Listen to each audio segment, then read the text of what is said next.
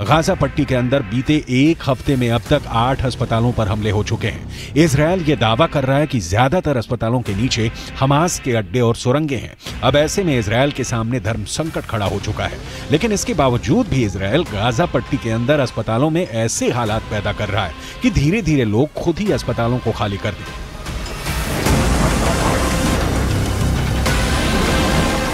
एक फिलिस्तीनी अखबार में एक खबर छपी है कि फिलिस्तीन के एक अस्पताल के सर्जन ने दावा किया है कि अस्पतालों में एनेस्थीसिया नहीं है, इसीलिए बगैर सुन्न किए ही सर्जरी की जा रही है।